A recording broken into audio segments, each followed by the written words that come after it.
ലോകരാഷ്ട്രങ്ങൾക്കിടയിൽ ഒറ്റപ്പെട്ടു നിൽക്കുന്ന ഉത്തര കൊറിയയും ഇന്ത്യയും തമ്മിൽ എന്തു ബന്ധം? അമേരിക്കയുടെ കണ്ണിലെ കരടായ കിം ജോങ് ഉന്നിന്റെ രാജ്യവുമായി ഇന്ത്യ പതിറ്റാണ്ടുകളായി പുലർത്തുന്ന ആ നയതന്ത്ര ബന്ധം ഇന്ന് എവിടെ എത്തി നിൽക്കുന്നു? ഒരു കാലത്ത് ഉത്തര കൊറിയയുടെ രണ്ടാമത്തെ വലിയ വ്യാപാര പങ്കാളിയായിരുന്ന ഇന്ത്യ ഇന്ന് അമേരിക്കയുടെ ഭീഷണിക്ക് മുന്നിൽ മുട്ടുമടക്കുകയാണോ? സ്വന്തം താൽപ്പര്യങ്ങളെക്കാൾ വൈറ്റ് ഹൗസിന്റെ കൽപ്പനകൾക്ക് ഇന്ത്യ പ്രാധാന്യം നൽകുന്നുണ്ടോ? ആരും പറയാത്ത ചില കൈപ്പേറിയ സത്യങ്ങൾ നമുക്ക് പരിശോധിക്കാം. 1973 മുതൽ ഇന്ത്യയും ഉത്തര കൊറിയയും തമ്മിൽ ദൃഢമായ ബന്ധമുണ്ടായിരുന്നു. ഭക്ഷ്യക്ഷാമം വന്നപ്പോഴും പ്രകൃതിക്ഷോഭങ്ങൾ ഉണ്ടായപ്പോഴും ഇന്ത്യ മാനുഷിക പരിഗണന നൽകി ആ രാജ്യത്തെ സഹായിച്ചിട്ടുണ്ട്. ചേരിചേരാ പ്രസ്ഥാനത്തിൽ നോൺ അലൈൻഡ് മൂവ്മെന്റ് ഇന്ത്യയും ഉത്തര കൊറിയയും സജീവമായിരുന്നു.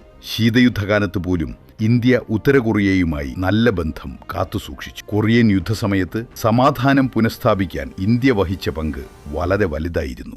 അന്ന് യുദ്ധത്തടവുകാരെ കൈമാറുന്നതിനും മറ്റും മേൽനോട്ടം വഹിച്ചത് ഇന്ത്യൻ സൈന്യമായിരുന്നു. ഭക്ഷ്യക്ഷാമവും പ്രകൃതിക്ഷോഭങ്ങളും ഉത്തര കൊറിയയെ തളർത്തിയപ്പോഴൊക്കെ സഹായഹസ്തവുമായി ഇന്ത്യ മുന്നിലുണ്ടായിരുന്നു.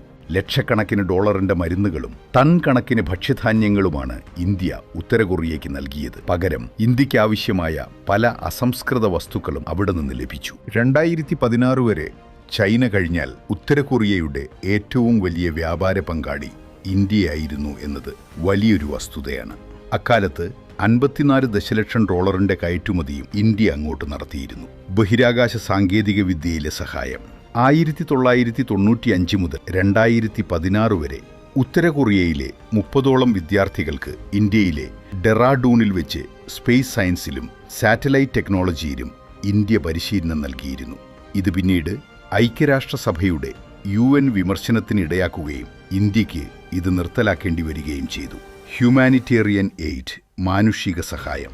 ലോകം മുഴുവൻ ഉപരോധം ഏർപ്പെടുത്തിയപ്പോഴും 2020 പോലും ഇന്ത്യ $1 ദശലക്ഷം വിലമതിക്കുന്ന മരുന്നുകൾ, പ്രധാനമായും ക്ഷയരോഗത്തിനുള്ളത്, ഉത്തര കൊറിയയ്ക്ക് നൽകി. പാശ്ചാത്യ രാജ്യങ്ങളോടും അടുപ്പം പുലർത്തുമ്പോഴും പ്യോങ്യാങ്ങിൽ എംബസിയുള്ള ചുരുക്കം ചില രാജ്യങ്ങളിലൊന്നാണ് ഇന്ത്യ. ലോകത്താകെ 25 രാജ്യങ്ങൾക്ക് മാത്രമേ അവിടെ എംബസിയുള്ളൂ. ആണവശാസ്ത്രജ്ഞൻ AQ ഖാൻ ഉത്തര കൊറിയയ്ക്ക് ആണവ രഹസ്യങ്ങൾ വിറ്റു എന്ന ആരോപണം നിലനിൽക്കുന്നുണ്ട്. പാകിസ്ഥാനും ഉത്തര കൊറിയയും തമ്മിലുള്ള ഈ രഹസ്യ ഇടപാടുകൾ നിരീക്ഷിക്കാൻ ഇന്ത്യക്ക് ഉത്തര കൊറിയയുമായുള്ള ബന്ധം അത്യാവശ്യമാണ്. എന്നാൽ സമീപകാലത്ത് ഈ ബന്ധത്തിൽ വലിയ വിള്ളലുകൾ വീണു. ഇതിന് പ്രധാന കാരണം അമേരിക്കയുടെ ഇടപെടലുകളാണ്. ഉത്തര കൊറിയയുമായി വ്യാപാരം തുടരുന്ന രാജ്യങ്ങളെ ഉപരോധിക്കുമെന്ന ട്രംപിന്റെയും അമേരിക്കയുടെയും ഭീഷണിക്ക് മുന്നിൽ ഇന്ത്യ വിറച്ചുപോയോ എന്ന് സംശയിക്കേണ്ടിയിരിക്കുന്നു. 2017 അമേരിക്കയുടെ സമ്മർദ്ദത്തിന് വഴങ്ങി ഉത്തര കൊറിയയുമായുള്ള മിക്ക വ്യാപാരങ്ങളും ഇന്ത്യക്ക് നിർത്തലാക്കേണ്ടി വന്നു. ഇത് ഉത്തര കൊറിയയുടെ കാര്യത്തിൽ മാത്രം ഒതുങ്ങുന്നില്ല. റഷ്യ യുക്രൈൻ യുദ്ധസമയത്ത് റഷ്യയിൽ നിന്ന് എണ്ണ വാങ്ങരുത് എന്ന് അമേരിക്ക കൽപ്പിച്ചപ്പോൾ തുടക്കത്തിൽ ഇന്ത്യക്ക് പതറേണ്ടി വന്നു. അമേരിക്കൻ ഉപരോധങ്ങളെ ഭയന്ന് പലപ്പോഴും നമ്മുടെ വിദേശനയം മാറ്റേണ്ടി വരുന്നു. ട്രംപ് ഭരണകൂടം ഇന്ത്യൻ ഉൽപ്പന്നങ്ങൾക്ക് മേൽ അമിത നികുതി ചുമത്തിയപ്പോഴും വിസ നിയന്ത്രണങ്ങൾ കടുപ്പിച്ചപ്പോഴും ശക്തമായി പ്രതികരിക്കാൻ നമ്മുടെ ഭരണാധികാരികൾക്ക് കഴിഞ്ഞോ എന്നത് വലിയൊരു ചോദ്യചിഹ്നമാണ്. സ്വന്തം രാജ്യത്തിന്റെ സാമ്പത്തിക ലാഭത്തേക്കാൾ അമേരിക്കയുടെ പ്രീതിക്ക് നമ്മൾ മുൻഗണന നൽകുന്നുണ്ടോ?